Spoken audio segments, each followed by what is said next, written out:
యోహాను సువార్త 4వ అధ్యాయము 24వ వచనం. దేవుడు ఆత్మ కనుక ఆయన ఆరాధించువారు ఆత్మతోనూ సత్యముతోనూ ఆరాధింపవలెనను. అక్కడ మరొక మాట కూడా చదువుకుంటాము. కీర్తనలు 103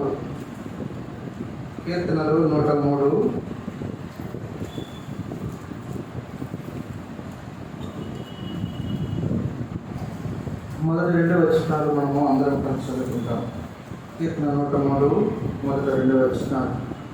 నా ప్రాణమా యెహోవాను సన్నతించుము, నా అంతరంగమున సమస్తమా ఆయన పరిశుద్ధ నామమును సన్నతించుము. నా ప్రాణమా యెహోవాను సన్నతించుము, ఆయన చేసిన ఉపకారములలో దేనిని మరొకము. ఇప్పుడు ఈ వాక్య భాగాన్ని మన కొరకై దీవించి మనం ఆరాధన కొరకు సిద్ధపరచిన కాక. నూతన సంవత్సరం కాబట్టి అంశాలు ఏవైనా వాక్యము ఏదైనా ప్రభువు మనను సిద్ధపరిచినటువంటి విధానంలో, మనము ఆయన నడిపిస్తూ వచ్చిన విధానంలో ప్రభువును మనము ఆరాధిస్తాం.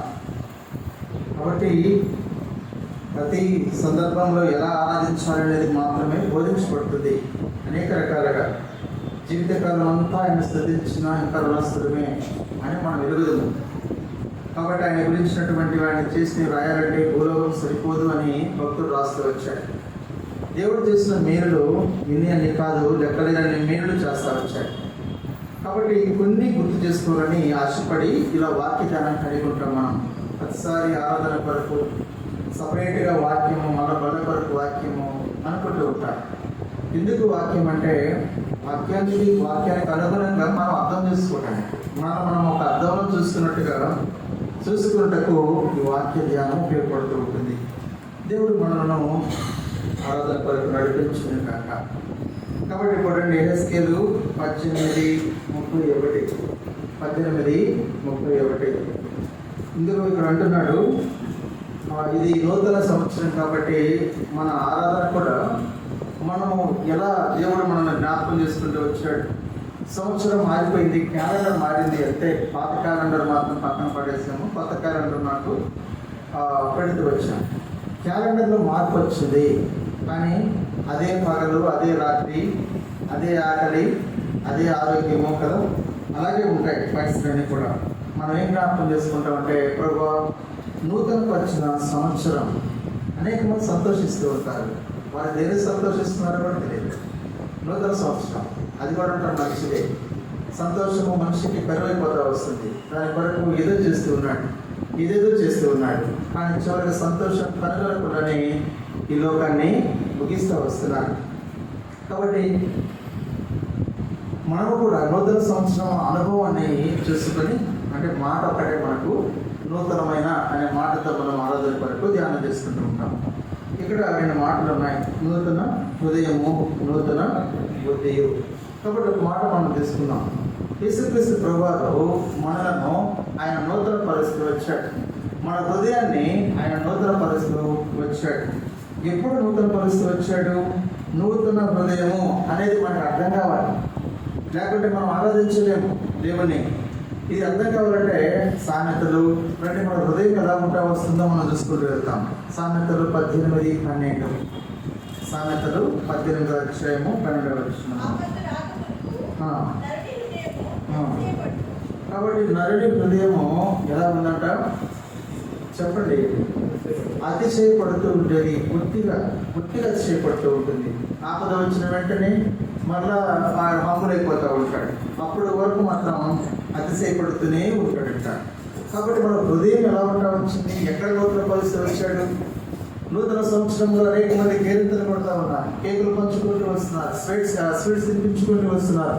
కారణం ఏమంటే ఇంకా మంచి జరగాలి, ఇంకా మేలు జరగాలి, ఇంకా ఆశీర్వాదం రావాలి, ఈ సంవత్సరంలో అయినా సరే సంతోషము ఆనందము నిండుగా ఉండాలి అని కోరుకొని అభిలషించి వారు ఆ విధంగా శుభాలు చెప్పుకుంటూ ఉన్నట్టుగా మనకు అర్థమవుతూ ఉంటుంది. మనం కూడా దేవుడు మనం ఎలా నూతన పరిస్థితి వచ్చాడు, ఎక్కడి నుండి నూతన పరిస్థితి వచ్చాడు అంటే మొట్టమొదటి ఏంటంటే ఈ హృదయము అతిశయపడుతూ ఉన్నది అని మనము అర్థం చేసుకుంటూ రావాలి. తర్వాత సామెతల్లోనే 12వ అధ్యాయం 23వ వచనం. సామెతలు 12వ అధ్యాయము 23వ వచనం.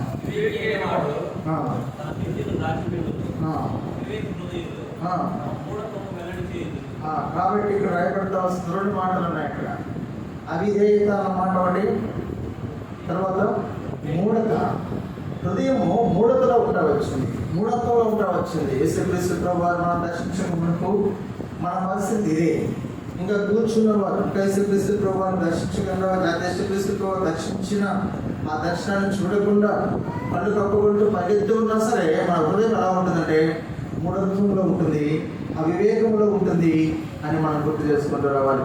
హృదయము ఇంతగా మనం ఇబ్బంది పెట్టేదిగా ఉంటా వస్తుంది అని ఇంకో మాట కూడా చదువుతారు. సామెతలు 6వ అధ్యాయం 18వ వచనం. 6:18 6వ అధ్యాయము 18వ. దుర్యోచనలు హృదయము ఎలా ఉంటా వచ్చిందంటే ఏ ఆలోచన మంచిగా ఉంటుంది. ఎప్పుడు కూడా ఎలా ఉంటుందంటే దురాలోచన కదా, ఏదో ఆశిస్తూ ఉంటాడు. అది ఎలా ఉంటుందంటే లీగాలిటీగా ఉండదు, లెజిటిమేట్ కాకుండా దేవుడికి విరుద్ధంగా ఉంటా వస్తుంది, సమాజ నియమానికి వ్యతిరేకంగా ఉంటా వస్తుంది.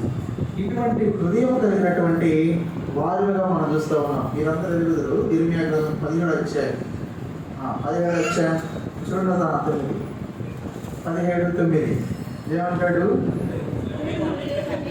హృదయం అన్నిటికంటే మోసకరమైనది, అది ఘోరమైన వ్యాధి కలది. చూడండి, హృదయం అన్నిటికంటే మోసకరమైనటువంటిది.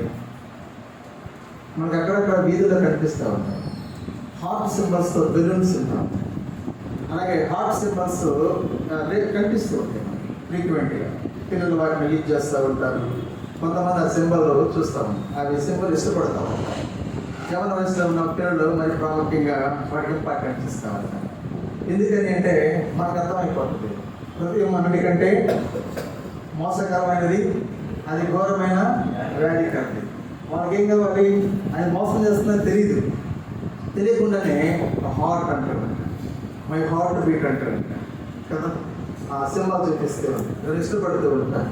హృదయము అంత చెడ్డది, హృదయము అంత మోసం చేస్తూ ఉంటుంది మనిషిని. కాబట్టి మనము క్రీస్తు ప్రభువారి నుంచి, దేవుడి నుంచి దూరం తిరుగుతూ వచ్చాం, మూఢత్వంలో ఉంటా వచ్చాం, దుర్యాలోచన చేస్తూ వచ్చాం, అతిశయపడుతూ ఉన్నట్టుగా మనకు అర్థమవుతూ ఉంటుంది. ఇంకొక మాట చూద్దాం. ఆదికాండం 6వ అధ్యాయం 5వ వచనం తీసుకుని చదువుతారా? నరుల చెడుతనము భూమి మీద గొప్పది, వారి హృదయములోని తలంపు ఊహ. చూడండి, హృదయములో ఉన్నదే. అందుకే అంటాడు, హృదయం నిండిన దాన్ని బట్టి నోరు మాట్లాడను. అంటే మంచిగా మాట్లాడుతున్నాడంటే మనకు అర్థమేంటి? వారి హృదయం బాగుంది అంటే. మంచిగా మాట్లాడటం లేదంటే అర్థమేంటి? వారి హృదయము బాగాలేదు అని అర్థమవుతూ ఉంటుంది. కాబట్టి హృదయంలో నుంచి వచ్చే ఆలోచనే కాదండి, ఊహలో కూడా మంచి ఆలోచించట్లేదు. ఇటువంటి హృదయాన్ని యేసుక్రీస్తు ప్రభువారు ఆయన ఏం చేస్తా వచ్చారంటే ఈ లోకానికి వస్తూ వచ్చాడు. ఈ హృదయాన్ని బాగు చేయడం చాలా కష్టం, అందుకనే మార్పు చాలా విపరీతంగా రాస్తా వస్తాడు. 7వ అధ్యాయం 22 వచనాలు ఉంటుంది. ఏమంటాడు? ఇవన్నీ హృదయంలో ఉంటాయి, లోపల నుండి అనగా మనుషుని హృదయంలో నుండి చాలా ఉన్నది లిస్టు. ఇవన్నీ వచ్చి బయటకు వచ్చి ఏం చేస్తాయంట? చివరి మాటన మనుషుని అపవిత్రం చేయను.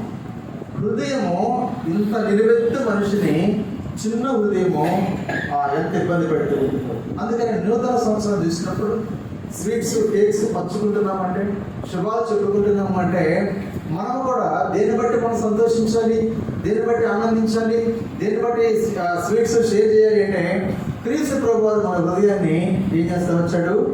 నూతన పరుస్తూ వచ్చాడు. అదే అంటున్నాడు హెస్కేల్లో నూతన హృదయము అనేది. ఇప్పుడు మనకు ఆ హృదయం లేదు, మన హృదయం మంచిగా ఉంటా వస్తుంది. ఎవరిని బట్టి ఉంటుంది? మంచిగా మనల్ని బట్ట కాదు. ఎవరిని బట్టి ఉంటుంది? క్రీస్తు ప్రభువారిని బట్టి ఉంటుంది. ఎందుకు క్రీస్తు ప్రభువారిని బట్టి ఉంటుంది? పాత్ర గుర్తు చేసుకుంటూ వచ్చాం, యెహోవా నా కాపరి. కాబట్టి ఆ చేతులు ఏముంటుంది? ఏముంటుంది? స్టిక్ ఉంటుంది. అటు వెళ్ళేటప్పుడు ఏం చేస్తాడు? మందరిస్తాడు. కాబట్టి మనము సెపరేట్ అవుతూ ఉంటాం. అందుకని దేవుని యందు భయభక్తులు కలిగి ఉంటేనే చెడుతనాన్ని మనం కంట్రోల్ చేసుకోగలం. లేకుంటే కష్టం. భయం లేకుండా, దేవుడు అంటే భక్తి లేకుండా ఉండేవాళ్ళు చాలా ఈజీగా వెళ్ళిపోతూ ఉంటారు. అందుకని మన హృదయము బాగుంది లేకపోతే నూతనపరచబడింది అంటే యేసుక్రీస్తు ప్రభువు ఎలా కారణం అవుతా వచ్చాడు తెలుసా? దాని త్యాగం ఎంత చేస్తా వచ్చాడంటే రాత్రి అవన్నీ గుర్తు చేయలేదు కాబట్టి కొంచెం గుర్తు చేస్తాను. ఆయన మొట్టమొదటిగా మనిషి రూపంలో, మనిషి ఆకారంలో వస్తా వచ్చాడు. ఈ విషయం అర్థం చేసుకోవాలంటే చాలా కష్టమైన పని. దేవుడు మనిషిగా రావాలంటే, అందులో భూమి మీదకి రావాలంటే అది పాసిబుల్ అయ్యే సంగతేనా అని. ఎందుకు అంటే ఆదికాండం 3వ అధ్యాయంలో ఏమనుంటుంది? నిన్ను బట్టి ఈ భూమి శపించబడింది అని. ఎవరిని బట్టి శపించబడింది? మనిషిని. మనం బట్టేగా. అదంటే మనమే కదా, ఆయన మనమే కదా. ఆయన లేడు. ఇప్పుడు మనం చెప్పాలి, ఆన్సర్ చెప్పాలి కదా. మనమే. మనల్ని బట్టి భూమి శపించబడతా వచ్చింది. దేవుడు ఎవరు? ఆశీర్వాదానికి కర్త. దేవుడు ఎవరు అంటే ఆయన మరణం లేనటువంటి వాడు, జీవం లేనటువంటి వాడు. దేవుడు ఎవరంటే భవిష్యత్ జ్ఞానం తెలిసినటువంటి వాడు. కానీ ఈ లోకానికి ఎలా వస్తాడండి భూమి మీదకు? అసలు ఏ పని ఎలా అనేది అది అర్థం చేసుకున్నప్పుడు చాలా కష్టమవుతుంది. ఫిలిప్పీ పత్రిక 2వ అధ్యాయం చదివినప్పుడే కొన్నిసార్లు మన గుండె నీరుగా అయిపోతూ ఉంటుంది. ఒంటరిగా మనం ధ్యానం చేసినప్పుడు దేవుడు ఇలా వచ్చాడా, మనం ఆ స్థితిని కోరుకోలేమని అనిపిస్తూ ఉంటుంది. మనం కొంచెం బెటర్గా ఉండాలని ఆశిస్తామంట. దేవుడైతే దీన స్థితిలో వస్తా వచ్చాడు, రిక్తుడిగా ఈ లోకానికి వస్తా వచ్చాడు. అది చూసినప్పుడే దాన్ని చూసి మనము చాలా బాధపడుతూ ఉంటాం. దేవుడు నా కొరకై ఇంత ప్రయత్నం చెల్లిస్తూ వచ్చారా, నా కొరకు రిక్తుడైపోతా వచ్చారా, నా కొరకై దాసుని స్వరూపం ధరించుకుని వచ్చారా అంటూ ఉంటాం. కానీ ఆయన భూమి మీదకి వచ్చేటప్పుడే ఆయన మనిషిలాగా మారిపోవడం ఆశపడతా వచ్చాడు. అక్కడే శిలువ మరణం కంటే ఎక్కువైనటువంటి బాధ, నొప్పి అనుభవించాడు ఆయన. కానీ నిన్ను నన్ను బాగు చేయడం కొరకై ఆయన ఈ భూలోకంలోకి వస్తా వచ్చాడు. ఇప్పుడు భూమి ఏమైపోతా వచ్చింది? ఇప్పుడు ఆశీర్వదింపబడుతూ వచ్చింది కదా. ఇవి చాలా చోట్ల ఉన్నాయి. ఒక మాట గలతీ పత్రిక 4వ అధ్యాయము 3వ అధ్యాయం సార్ 3వ అధ్యాయము 14వ వచనం. ఆత్మను గురించిన వాగ్దానము విశ్వాసం వలన మనకు లభించినట్లు అబ్రహాము పొందిన ఆశీర్వచనము క్రీస్తు యేసు ద్వారా అన్యజనులకు కలుగుటకై క్రీస్తు మన కోసము శాపమై మనలను ధర్మశాస్త్రం యొక్క విమోచించెను. కాబట్టి మొట్టమొదటి 14వ వచనంలో ఆయన ఎందుకు శాపముగా మార్చబడుతూ వచ్చాడు, ఎందుకు మార్చబడుతూ వచ్చాడు? మన హృదయము బాగవాలంటే అంత ఈజీ కాదు. ఆయనే శాపగ్రస్తమైన స్థితిని తీసుకుంటూ వచ్చాడు. ఆయన మానవ రూపాన్ని ధరించుకుంటూ వచ్చాడు. మా రక్త మాంసాల్లో పాల్పడుతూ వచ్చాడు కదా. ఎబ్రీకి రాస్తే కూడా 2వ అధ్యాయంలో చెప్తాడు భక్తుడు.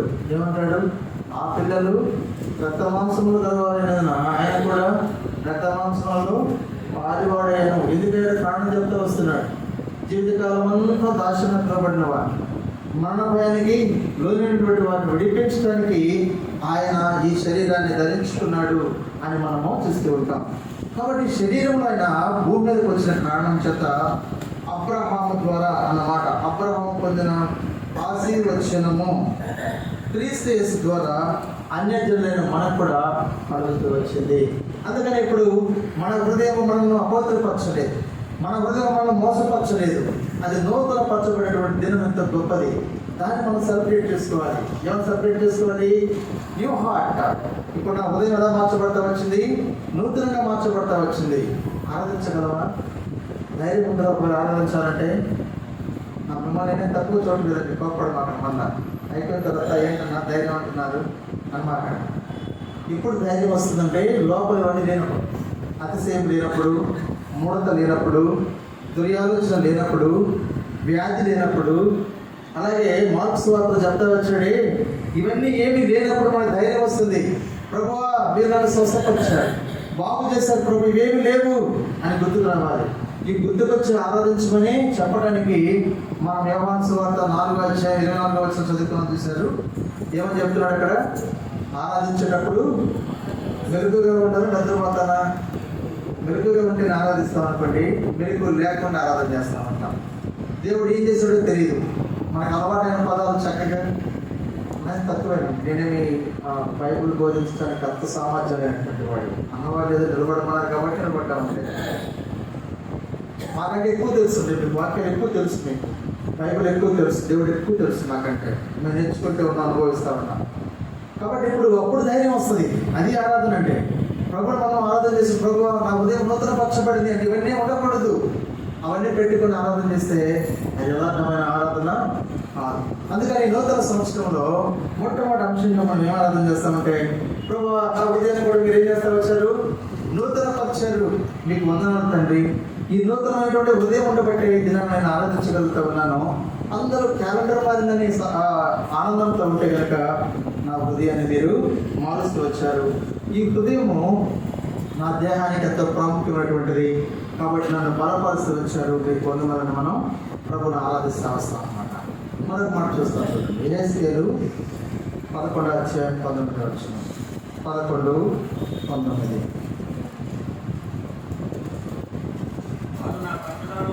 వారు నా కట్టడలను అనుసరించి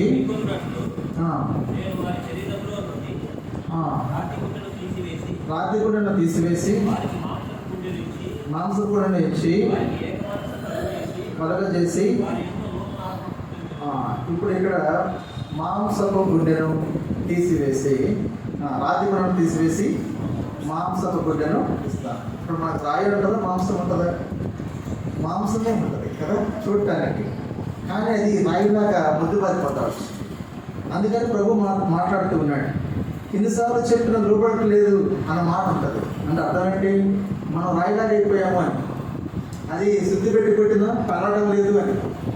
తర్వాత బాంబుతో బ్లాక్ చేసినా పగలటం లేదు. ఈ కొండలన్నా పగులుతున్నాయి కానీ హృదయం మాత్రం ఏమాత్రం కదలటం లేదు. అందుకని ప్రభు అంటున్నాడు, నేను మాంసం హృదయాన్ని ఇస్తాను అని చెప్తా వచ్చాడు. మాంసం హృదయాన్ని ఇవ్వడం వల్ల ఏం జరుగుతుంది అంటే, మనకు ఏకభావం వస్తుంది అని అంటాడు, ఏకత్వం వస్తుంది అని అంటాడు. మనం చూడండి, ఇప్పుడు సంఘంగా మనందరం కూడా ఏకభావంతో ఉంటాం. వస్తాం మనందరం రక్షకుడు యేసుక్రీస్తు ప్రభువారు, మనందరం ఒకే బడిలో చేస్తూ ఉంటాం. మనందరి గమ్యం కూడా పరలోకిస్తాము. మన యొక్క గురి మొత్తం కూడా ఈ లోకంలో ప్రభు నామం మహిమపరచబడతాం. అందరం కలిసికట్టుగా వెళ్తూ ఉంటాం. ఈ గొప్ప మనసు ఎవరు ఇస్తా వచ్చారు? యేసుక్రీస్తు ప్రభువారు నూతనంగా మనకి ఇస్తా వచ్చారు. ఎలా ఇస్తా వచ్చారంటే, నూతన ఆత్మ మనకు అనుగ్రహిస్తా వచ్చారు. పాత ఆత్మ మన మీద లేదు కదా. దీన్ని ఏమని చెప్పుకోవచ్చు? పాత ఆత్మను రెఫరెన్స్ లేకని వెళ్ళలేకని దురాత్మ అని చెప్పచ్చు. ఎందుకంటే ప్రభువారు అన్నాడు కదా, మీరు ఎవరని చెప్పారు? మీరు మీ తండ్రియకు అపవాది సంబంధులు. అపవాది కూడా ఆత్మ ఏంటి? దురాత్మే కదా. వాడు దురాత్మ కలిగిన వాడు కాబట్టి మనకేమొస్తాయి? దురాలోచనలు వస్తాయి. ఈ ప్రభువారు ఎరిగి ఆజ్ఞలో ఒక ఆజ్ఞ పెడతా వచ్చాడు. ఏమన్నాడు? దురాశ అందులో పదాజ్ఞలు పైన నీ పొరుగు వాళ్ళది ఏది కూడా అంటే అర్థం ఏంటి? దురాశ. మనకున్నాయి సరిపోవు, మనకి ఇంకోటి కావాలి, అవి కూడా సరిపోవు. ఇంకోటి ప్రభు దగ్గరికి వస్తాం, ప్రభు పరలోకాన్ని కూడా మాకు ఇవ్వు, నాకు ఇచ్చి నువ్వు ఎక్కడికో వెళ్ళిపో, మాకు కావాలి మొత్తం, దానికి యజమాని నేనే ఉండాలి. అది మానవుడి యొక్క కోరిక. అందుకనే ఇటువంటి ఆత్మను ప్రభువు తీసుకొస్తా వచ్చాడు. ఆయన నూతన ఆత్మను మనకు అనుగ్రహించిన వాడిగా వస్తా వచ్చాడు. ఆయన పరిశుద్ధాత్మను మనకు అనుగ్రహించి బోధించి పరలోక సంగతులను ఈ లోకంలో నడిపిస్తూ వచ్చాడు. ఇది నూతన ఆత్మ. ఇది మనకు ఎక్కడున్నా ఏం చేస్తున్నా కూడా పరిశుద్ధాత్మ మాట్లాడుతూ ఉంటాడు. ఎవరో ఆపుతూ ఉంటారు.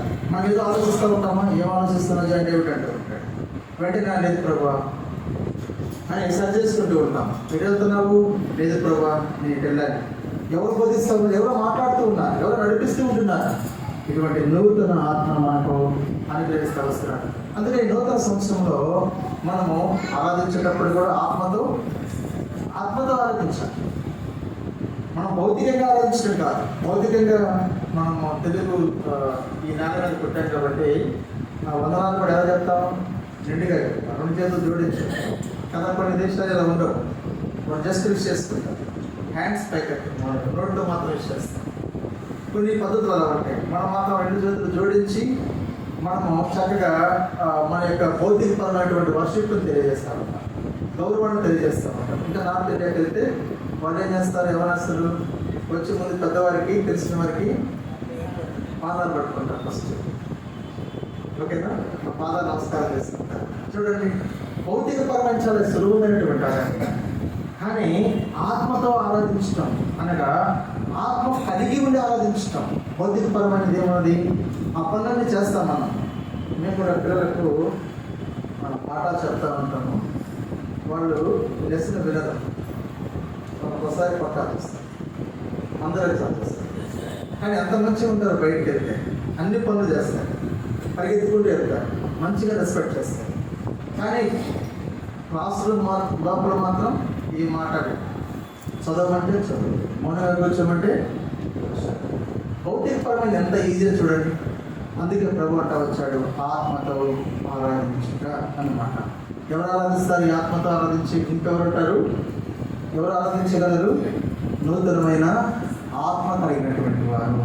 ఈ ఆత్మ కలిగిన వారే ప్రభుతో కనెక్టివిటీ అవుతూ ఉంటారు, ప్రభు యొక్క విషయాలు అర్థం చేసుకుంటూ ఉంటారు. ప్రభుని అర్థం చేసుకోవాలంటే మనకు ఆత్మీయ సంగతులు బయలుపరచబడుతూ రావాలి, ఆత్మ మనలో ఉంటూ రావాలి. అందుకే అంటాడు, మీరున్న పరిశుద్ధాత్మ మీరు దుఃఖపరచకుడి అంటాడు. మనలో ఆయన ఆత్మ ఉంచుతూ వచ్చాడు. ఆత్మ వచ్చి మనం నూతనపరిచి ప్రభు సంతోషపడాలని ఆయన ఆశపడుతూ వస్తున్నాడు. ఇది రెండవ సంగతి. నూతనంగా ఉన్నటువంటి 2 అంశాలు చెప్పుకుంటూ వచ్చాం. మొదటిది అంశము, నాకు అలవాటు మీరు పాపడద్దు, నా చిన్నపిల్లలాగా అడుగుతున్నారండి అని అలవాటు మన్నించండి. మొట్టమొదటి ఏం చెప్పుకుంటూ వచ్చాము, నూతన హృదయం, పాత హృదయం అంటూ చూస్తూ వచ్చాం. రెండోది ఏం చెప్పుకుంటూ వచ్చాము, నూతన ఆత్మ. పాత ఆత్మ ఏం చెప్పుకుంటాం, దురాత్మ. కాబట్టి అపవాది సంబంధమైనటువంటి క్రియలు, వాడి యొక్క ఆలోచనలు ఇవన్నీ కూడా కొట్టివేయబడతా వచ్చాయి. ఎలా వచ్చాయి అంటే ప్రభువా చెప్తా వచ్చాడు, రాతి గుండెను తీసివేసి మాంసపు గుండెను మీకు ఇచ్చాడు. ఇది కూడా యేసుక్రీస్తు ప్రభువు చేసినటువంటి కార్యం అంటే తెలుసా? అంత ఈజీగా రాలేదు. భూమి కలుగును కాక కలిగింది, చీకటి అలాగే వెలుగు వేరుపడను కాక వేరవుతూ వచ్చాయి. ఆ పైన ఆ జలము ఈ జలం వేరుపడను కాక వేరవుతూ వచ్చాయి. అన్ని మాటతో అవుతా వచ్చాయి. కానీ మానవుని యొక్క పాపాన్ని తీసివేయటకై దేవుడు మన హృదయాన్ని మాంసంగా చేయటి కొరకై ఆయన హృదయంలో ఏం చేయబడతా వచ్చింది, ఆయన హృదయంలో బల్లెపు పోటు పడుతూ వచ్చింది. రక్తం అంతా చివరి రక్తము పట్టు కాలిపోతూ వచ్చింది. ఆ తర్వాత మనకు నూతన ఆత్మ అనుగ్రహించబడిందిగా ఉంటా వస్తుంది. అందుకని ఈ సంగతిని గుర్తించుకుని ప్రభా, ఈ నూతన సంవత్సరంలో మేము కూడా ఆనందిస్తాం, ఆత్మీయతలో ఆనందిస్తాం. ప్రభు వారు తెలియక భౌతికంగా సంతోషిస్తూ ఉన్నారు, కానీ వారి సంతోషం ఈ దినాన్ని మహా అయితే 1 గంట వరకు ఉంటుంది. ఈ పిల్లలు ఎవరు అసలు కేరింగ్ చేస్తూ ఉంటారు, అలసిపోతారు, అలసిపోయి నిజంగా నిద్రపోతారు. నూతన వస్త్రాలు ధరిస్తారు, ఇవి కూడా పాత పడిపోతాయి. 1 గంట 2 గంటల తర్వాత నిద్రపోతారు. కానీ మనమైతే కనుక ప్రభువుని ఆరాధన చేస్తూ ఉంటాం. ప్రభు నూతన పరిస్థితి వచ్చిన విషయాలు ఎన్నో నా జీవితంలో, ఒకప్పుడు నేను పాతగా ఉంటిని, ఎంతో లోతుగా ఉంటిని, ప్రభు మీకు ఆయాసంగా ఉంటిని, ఈ జీవితంలో నిత్యమైన నష్టాన్ని కూడా తెచ్చుకుంటూ ఉంటిని. తాత్కాలికమైన సంతోషం, తాత్కాలికమైనటువంటి తృప్తి, దీని కొరకు పాపములో పరిగెడుతూ వస్తుంది. దానికి అంతము నరకమని తెలియకుండా ఉండి మీరు ఈ లోకానికి ప్రత్యక్షమై మీరు మమ్మల్ని నూతన పరిస్థితి వచ్చిన విధానాన్ని బట్టి మీకు వందనాలు అని మనము నిజమైన సంతోషం, ఆనందం కలిగి ప్రభుని ఆరాధించేవారిగా ఉంటాం. ఈ సంతోషం ఎవరు తీసివేయలేరు, ఈ ఆనందాన్ని ఎవరు తీసివేయలేరు. ఈ లోకంలో ఏదైనా మన కొరతలు వచ్చేమో, కానీ ప్రభు ప్రేమ వచ్చి మనను ఎవరు వేరు చేయలేరని మనం అర్థం చేసుకుంటూ రావాలి. తర్వాత ఇంకొక సంగతి మనం గుర్తు చేసుకుని ఆరాధన కడతాం. 2 కొరింథీ అసలు దానికంటే మునుపు తీతు పత్రిక అండి. ఆ తర్వాత తీతు పత్రిక 3వ అధ్యాయం 5వ వచనం. తీతు పత్రిక 3వ అధ్యాయం, మనము నీతిని అనుసరించి చేసిన క్రియల మూలముగా కాక తన కనికరము చొప్పుననే పునర్జన్మ సంబంధమైన స్నానం చేత పరిశుద్ధాత్మ మనకు నూతన స్వభావము కలుగజేయడం ద్వారాను మనలను రక్షించెను. ఇక్కడ తీతు రాస్తూ పౌలు గారు హెచ్చరిస్తూ ఉంటారు, రక్షణలో అనేకమైన భాగాలు ఉంటాయి. అందులో ఒక పార్ట్ ఆయనకి, ఆయన శిష్యుడు కాబట్టి, ఆయన కుమారుడు కాబట్టి, అవనస్తుడు కాబట్టి రక్షణలో ఒక భాగంగా ఆయన వివరిస్తూ వస్తున్నాడు. ఏమంటున్నాడు? నూతన చదవాలి ఒకసారి. నూతన స్వభావం నిద్రపోవద్దండి. నేను ఎందుకంటే తక్కువ కాపాడుకోవాలి. పెద్దగా మాట్లాడటం అలవాటు. పెద్దగా మాట్లాడితే మీరు వెళ్ళలేదు, నాకు బాగుంటుంది కానీ మీరు వెళ్ళలేదు. అందుకని చిన్నగా మాట్లాడేటప్పుడు నిద్ర వస్తుంది, జ్వరం పడినట్టుంటుంది, నిద్రతో. ప్రభు సన్నిధిని ఆశించి వచ్చాం కాబట్టి ప్రభు దీవిస్తాను. నూతన స్వభావము. మీరు మాట్లాడుకుంటే నిద్రపోతున్నారేమో అనుకుంటా, మాట్లాడుతూ ఉన్నప్పుడు. నూతన స్వభావము అనేది ఎలా పోద్దండి స్వభావము? ఇప్పుడు చేపలని అనుకుందాం, దానికి ఈత మనం నేర్పాలా? స్వభావ సిద్ధంగా వచ్చేస్తూ దాని వాసన ఎలా ఉంటుంది? చేపకు వచ్చే స్మెల్లే వస్తూ ఉంటుంది కదా. అది మార్చగలవా? మనం ఏమన్నా మార్చలేము.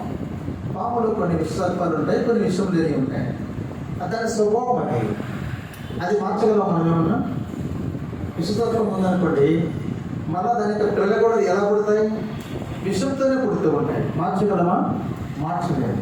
మనం కూడా ఎలా ఉంటా వచ్చా మన స్వభావం అంటే ఆదాము స్వభావం కలిగినటువంటి వాడు, దేవుడి మీద తిరుగుబాటు చేసినటువంటి వారము, దేవుడికి విరుద్ధంగా నడుస్తూ వచ్చినటువంటి వారము. అందుకే యెషయా రాస్తూ మొదటి దేవుడు వాపోతూ ఉన్నాడు. ఏమంటున్నాడు చూస్తారు? యెషయా గ్రంథం మొదటి అధ్యాయము, యెషయా మొదటి అధ్యాయము 3వ వచనం చదవండి. రెండు కూడా 2-3 వచనం. యెహోవా మాట్లాడుచున్నాడు, ఆకాశమును ఆరాధించుము, భూమి చెవియగుము. నేను పిల్లలను పెంచి గొప్పవారినిగా చేసి తిని వారు నా మీద తిరుగుబడి ఉన్నారు. 3వ వచనం. ఎద్దు తన కామాంధ నెరుగును, గాడిద సొంత వాడిని దొడ్డి నెరుగును తెలుసుకును. ఇజ్రాయేలుకు తెలివి లేదు, నా జనులు యోషింపరు అంటూ 4వ వచనం అంటున్నాడు. పాపిష్టి జనమా, దోషములతమైన ప్రజలారా, విశ్వ సంతానమా, చెరుపు చేతులారా. చూడండి ఎంత. తర్వాత 5వ వచనం అంటున్నాడు, నిత్యము తిరుగుబాటు చేయొచ్చు అంటున్నాడు. నడినెత్తిన వ్యాధి కలిగి ఉండవచ్చాడు, వాడి గుండె కూడా బలహీనం. 6వ వచనం అంటున్నాడు, స్వస్థత కొంచెం కూడా లేదు. 5వ వచనంలో నడినెత్తినంటే 6వ వచనంలో అరిపాలు అని. కాబట్టి ఎక్కడ నిర్వ్యక్త జీవితంలో మన స్వభావం మొత్తం కూడా ఉంటున్నాయి. పచ్చి పుండ్లు, గాయాలు ఉంటా వచ్చాయి, అవి పిండబడుతూ రాలేదు. అలాగే మన స్వభావం కొనసాగుతూ వస్తుంది. ఎప్పటి వరకు వస్తుంది? యెషయా ప్రవక్త వచ్చే వరకు కూడా వస్తూ వచ్చింది. యేసుక్రీస్తు ప్రభువారు 2025 సంవత్సరాల పూర్వం వచ్చే వరకు కూడా అలాగే ఉంటా వచ్చింది. 2025 అయిపోతున్నా కూడా 2026 వచ్చిన తర్వాత కూడా మనుషుని యొక్క స్వభావంలో ఏమాత్రం మార్పు లేదు. అలాగే కొనసాగుతూ పాప సంబంధమైన జీవితంలో అలాగే వెళ్తూ వస్తున్నాడు. ఇది మారటం లేదు, ఇది ఎప్పుడైతే మారటం లేదు. తిమోతి గారు మనకు పాప విశ్వాసం తెలుసుంటుంది. తిమోతి గారు ఉండేవాడు. ఆయన మాట చెప్పేవాడు. గుంటూరులో సేవ చేసేటప్పుడు ఒక మాట చెప్తా ఉండేవాడు. ఏమంటే దాని మీద పెన్ను మరకబడింది అనుకోండి, అంటూ ఉంటాడు, దానికి కలరే పోయాడు. దాని మీద ఉన్న ఆయన భాష బాగుంటుంది. మైలేది పోదు, అది పోతుంది అంటే ఆయన చెప్పేటప్పుడు చాలా బాగుంటుంది. దాని యొక్క కలరే ఒరిజినాలిటీ పోతుంది. కలరే వెలిసిపోయేటప్పుడు దాని మీద ఉన్న మచ్చ ఆటోమేటిక్ పోతుందా లేదా? ఒరిజినాలిటీ పోతా వచ్చినప్పుడు మర్చిపోవడం ఏముంది? చాలా సులభమైన సంగతి. అందుకని ఈ ఒరిజినాలిటీ లేకపోతే ఈ మనకున్నటువంటి నేచర్, ఈ స్వభావము అంత తేలిక కాదు మారటం అనేది. యేసుక్రీస్తు ప్రభువు అందుకనే ఆయన కడవరి ఆదాముగా వస్తూ వచ్చాడు, ఆయన స్త్రీ సంతానంగా వస్తూ వచ్చాడు, ఆయన పరిశుద్ధాత్మ గర్భం ధరించిన వాడిగా వస్తూ వచ్చాడు. కాబట్టి ఆయన రావటం వలన మన స్వభావం మార్చబడింది. మనలో ఇప్పుడు మానవ స్వభావం ఉండదా? చెప్పండి, ఏ స్వభావం ఉండదు? మనం పరిశుద్ధంగా భయపడతా వస్తుంది. కొన్ని విషయాలు అలా ఉంటాం. కానీ మనము దేవుడిని కలిగి మన స్వభావం మార్చబడింది. అంత స్వార్థంగా ఉండలేము మనం, అంత కఠినంగా ఉండలేము మనం, అంత మూర్ఖత్వంగా ఉండలేము మనం, అంత దూరదృష్టి లేకుండా ఉండలేము మనం. ఏదన్నా ఏదో జరుగుతుంది అప్పటికప్పుడు ఆలోచించలేము. క్రైస్తవుడు ఏం చేస్తాం మనం? ప్రార్థన చేస్తామన్నా అని చెప్తాం. ప్రార్థన చేసినప్పుడు కనిపెడుతుంటే ఎట్టాగా ప్రార్థనలో ఏం చేస్తాం? ప్రభువా నేను ఇలా వెళ్ళాలనుకున్నాను, దాని తర్వాత ఇది అవుతుంది, దాని తర్వాత ఇది అవుతుంది, దాని తర్వాత ఇది అవుతుంది. ఇలా మనం ప్రార్థనలో ఉన్నప్పుడు ఏమవుతుంది? దేవుడు చూపిస్తారు దాని ఎండింగ్ ఏంటో. వెంటనే మనం అది రైట్ ఆర్ రాంగ్ చూసుకుంటాం, మార్చబడుతూ ఉంటాం, వెనక్కి తీసుకుంటాం, మంచిదైతే ముందుకు వెళ్తూ ఉంటాం. ఎలా వచ్చింది స్వభావం మనకు? ఎవరు మన స్వభావాన్ని మారుస్తూ వచ్చారు? యేసుక్రీస్తు ప్రభువారు మన స్వభావాన్ని నూతనపరుస్తూ వచ్చాడు. ఒకవేళ నూతనపరిచినటువంటి స్వభావం అంటే ఆరాధించవచ్చు. స్వభావం మారకుండా అలాగే ఉన్నామండి, మేము ఎలా ఉన్నాం అలాగే ఉన్నామండి, మేము మారమండి, నా తన చెప్తా వస్తున్నాం, మేము మాట తప్పమండి. ఎట్లాగైతే మనము అనుకూలంగా వెళ్తూ ఉండాలి, మార్చబడుతూ ఉండాలి, మూర్ఖత్వంలో ఉండకూడదు. మంచిదేదో, శ్రేష్టమైనదేదో, యోగ్యమైనదేదో, పవిత్రమైనదేదో, ఖ్యాతిగలదేదో దాని మీద మనసు పెట్టుకోవాలి. ఉంటుంది కదా, వాటి మీద మనసు పెట్టుకోవాలి. అందుకని మన స్వభావాన్ని కూడా మారుస్తూ వచ్చాడు. మన హృదయాన్ని మాత్రమే కాదు, ఆ తర్వాత మనకు నూతన ఆత్మ ఇవ్వడం మాత్రమే కాదు, మరొక అంశంగా ఏ నూతన పరుస్తూ వచ్చాడు? మన స్వభావాన్ని కూడా మారుస్తూ వచ్చాడు. అందుకని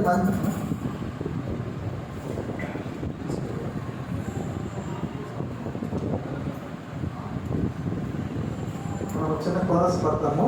బైబిల్ వెనక వచ్చే వారికి కొంచెం ప్లేస్ కావాలి, ముందుకు జరగాలి.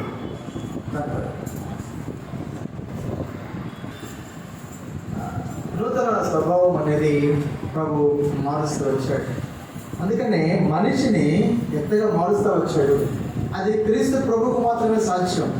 అనేక మంది సాక్ష్యం చెప్తా ఉంటారు. నేను దుర్మార్గుడు, నేను రౌడీ షీటర్ను, మారుతా వచ్చాను. నేను వ్యభిచారిని, మారుతా వచ్చాను. నేను త్రాగుబోతున్నాను, దేవుడు మారుస్తూ వచ్చాడు. ఎవరు సాధ్యపడుతుందంటే క్రీస్తు ప్రభు వారికి మాత్రమే సాక్ష్యం. అందుకని నూతన పరచబడినటువంటి ఈ అంశాన్ని బట్టి మనం ప్రభుని ఆరాధించాలి.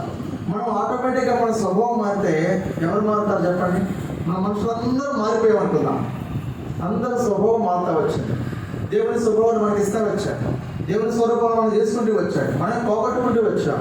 దేవుడు మనలో యేసుక్రీస్తు ప్రభువును మనకి ఇవ్వాలని ఆశపడుతూ ఉన్నాడు. ఆ యొక్క రూపాన్ని, ఆ యొక్క దేవులో ఉన్న సౌందర్యాన్ని మనకి ఇవ్వాలని ప్రభు కోరుతూ ఉన్నాడు. అందుకని మన స్వభావాన్ని మార్చడం కొరకై ఆయన తన రూపాన్ని మొత్తాన్ని కోల్పోతూ వచ్చాడు. ఆయన రూపం ఏమాత్రం కూడా లేకుండా గుర్తుపట్టలేనంతగా మారిపోతూ వచ్చాడు. ఆయన ముఖము పెరిగివేయబడుతూ వచ్చింది. ఆయన రూపము లేనివాడిగా, సొగసు స్వరూపం లేనివాడిగా మార్చబడుతూ వచ్చాడు. కారణం ఏంటంటే నిన్ను నన్ను ఆయన మార్చడం కొరకై, మన యొక్క స్వభావాన్ని నూతన పరచడం కొరకై ఆయన మనం జ్ఞాపకం చేసుకుంటూ ఉండాలి. మనం ఎప్పుడైతే మారిపోతూ ఉంటామో ఏం మారిపోతుంది చెప్పండి? ఏం మారిపోతుంది? ఈ భూమి ఎలా ఎందుకు చూపించబడింది చెప్పండి? అన్నాడు చెప్పండి. మనిషిని బట్టేనా అన్నాడుగా? నిన్ను బట్టి ఈ భూమి అంటే మనల్ని బట్టి కదా. భూమి చెట్టు మనం మారిపోతే ఏం మారిపోతుంది? భూమి మారిపోతుంది. ఇప్పుడు రెండో కొరింది 5వ అధ్యాయము 17వ వచనం. 5:17. కాగా ఎవడైనాను క్రీస్తునందు ఉన్నాయడగా వాడు నూతన సృష్టి, పాతలు గతించును. నూతన స్వభావం ఎప్పుడైతే వచ్చిందో మనకు నూతన సృష్టి మార్చబడింది. మొత్తం నూతన పరచబడుతూ వస్తుంది. ఎంత బాగుంటుంది కదా. మన లోకంలో సామెత ఉంటుంది, మర్యాద ఇచ్చి ఉంచుకోవటం. మనం మర్యాద ఇచ్చాం కాబట్టి పక్కన వాళ్ళు కూడా ఏం చేస్తారు? మనల్ని మర్యాద చేస్తారు కదా. మనం మర్యాద చేయకపోతే వాళ్ళు కూడా మనల్ని మర్యాద చేయలేదు. అందుకని మనం ఎప్పుడైతే మన స్వభావం మార్చబడతా వచ్చిందో, నూతన పరచబడుతూ వస్తుందో, నూతన సృష్టిగా మార్చబడతా వచ్చాం. ఈ సృష్టిలో దేవుడు ఉంటాడు, దేవుని యొక్క దూతలు ఉంటారు, దేవుడి యొక్క వాక్యం ఉంటుంది, దేవుడి సహవాసం ఉంటుంది, దేవుని యొక్క బలం ఉంటుంది, దేవుని యొక్క నడిపింపు ఉంటుంది. ఎంత బాగుంటుందో! దేవుడి యొక్క ఆశీర్వాదం ఉంటుంది. ఆ తోటలో ఏమీ లోటు లేకుండా నీరుంది, ఫలాలు ఉన్నాయి, నీడుంది, దేవుడి సహవాసం ఉంది, దేవుని యొక్క మహిమా వస్త్రాలు వచ్చాయి. ఎంత బాగుందో! మానవుడికి శ్రమ లేకుండా, కష్టం లేకుండా ఆనందంతో ఆనందించినటువంటి ఆ దేశాన్ని మనము అనుభవించగలం. కాబట్టి నూతనమైన సృష్టి. దీని కొరకు యేసుక్రీస్తు ప్రభువు ఏం చేస్తా వచ్చారంటే మన కొరకై మనం ఏది ఆశపడుతూ ఉన్నామో. మనకేమంటాం సహజంగా? బంగారము 1 లక్ష రూపాయలు కొంటే సరిపోతుంది అనుకో. ఇంకా 10 లక్షలు ఎక్కడ దొరికితే బాగుండేది రోడ్డు మీద కదా. ఇంకా ఎక్కువ బంగారం కొనుక్కుంటే బాగుండు అనుకుంటాం. షాప్కి వెళ్ళిన తర్వాత బట్టలు తీసుకుంటారు. వెళ్ళేటప్పుడేమో ఒక జత తీసుకుందామని వెళ్తారు. ఆడికి వెళ్ళిన తర్వాత ఏమవుతుంది, 4 జతలు తీసుకుంటే బాగుంటాయి, చాలా బాగున్నాయి, వచ్చేటప్పుడల్లా తృప్తి ఉంటుంది. మళ్ళీ అవి బాగున్నాయి, ఈ బాగున్నాయి కదా అనిపిస్తూ ఉంటుంది కదా. దేవుడు మన మనసు ఎరిగాడు. అందుకని మనం తృప్తి లేని వారు మనకు తెలిస్తే ఇక మళ్ళీ ఆశపడకుండా ఏం చేస్తున్నాడు, పైన రోడ్లే బంగారంతో వేస్తున్నాడు అంట. వీళ్ళు వస్తున్నారు ఎలాగూ కదా, వీళ్ళకి ఆశ ఎక్కువ, ఈ ఆశ ఎందుకు, భూలోకంలో ఆశపడ్డ దొరకలేదు, పరలోకంలో ఉన్న ఆశ లేకుండా జీవించాలని అక్కడ ఏం చేస్తున్నాడు ఆయన, బంగారు వీధులు వేస్తున్నాడంట. తర్వాత ఇక్కడ ఎంత రూమ్ కట్టిగాక డూప్లెక్స్ కట్టుకుంటాడు, దాదాపు ₹1,00,00,000 పెట్టి బిల్డింగ్ కొంటాడు. తిరుగుతుండదు, ఎక్కడో రోడ్డు కనిపిస్తూ ఉంటుంది, ఏదో చూస్తూ ఉంటాడు. లేచిన దగ్గర నుంచి 4 రోజులు సంతోషపడతాడు, 5వ రోజు నుంచి మళ్ళీ అసంతృప్తి, ఇది బాగున్నట్టుంది, ఈ ఇంటీరియర్ బాగున్నట్టుంది అంటాడు. అందుకని క్రీస్తు ప్రభువు ఏం చేస్తున్నాడు అక్కడ మనకంటే, చెప్పండి, మనం ఎక్కడ అసంతృప్తి లేకుండా ఉండే విధంగా గృహాన్ని తయారు చేస్తూ ఉన్నాడు. మనకు ఎలాగైతే ఇష్టం అలాగే చేస్తూ ఉన్నాడు. నా కొరకు ఒక గృహం సపరేట్గా చేస్తాడు, నా ఆశను బట్టి, మీ కొరకు బట్టి మీకు ఒక గృహం చేస్తూ ఉంటాడు. కాబట్టి నూతన సృష్టి ఆయన మన కొరకు ఉంచుతూ వచ్చాడు. నూతనమైనటువంటి నిరీక్షణ మనకు అనుగ్రహిస్తూ వచ్చాడు. ఈ లోకాన్ని వదిలిన తర్వాత, ఈ లోకం చాలా చిన్నది, ఈ జీవితం చాలా చిన్నది, దీని తర్వాత జీవం ఉంటుంది. శాశ్వత కాలం ఉండే ఆత్మ కొరకై దేవుడు చేసి వచ్చిన సదుపాయాలు ఎన్నో గొప్పవి. రండి, ఇప్పుడు ప్రకటన గ్రంథం ముగిస్తాను. ప్రకటన మాట ముగిస్తాను. ప్రకటన 22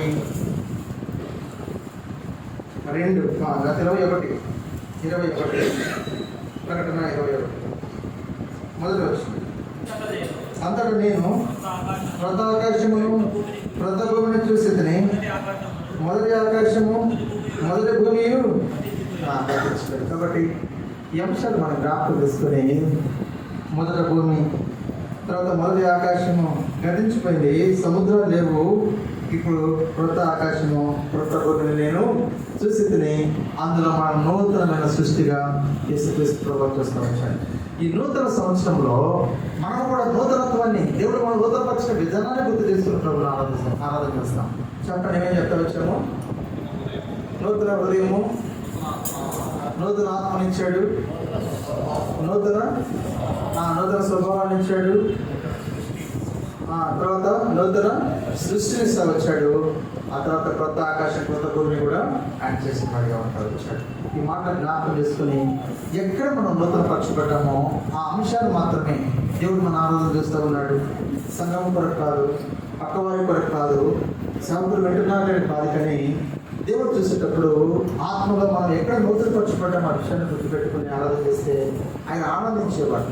అప్పుడే ఆయన వాక్యాన్ని, ఆయన మాటకు లోబడిన వారిని అవుతూ ఉంటాం. ఆరాధించేవాడు ఎలా ఆరాధించాలంట, ఆత్మతో ఉండాలి, రెండోది ఎలా ఉండాలి, సత్యంతో ఉండాలి. అందుకే ఆయన శరీరంతో అయితే మనం మోకరించే ఉంటాం, అర్థం కాదు, తలలో వచ్చే ఉంటాం, అర్థం కాదు.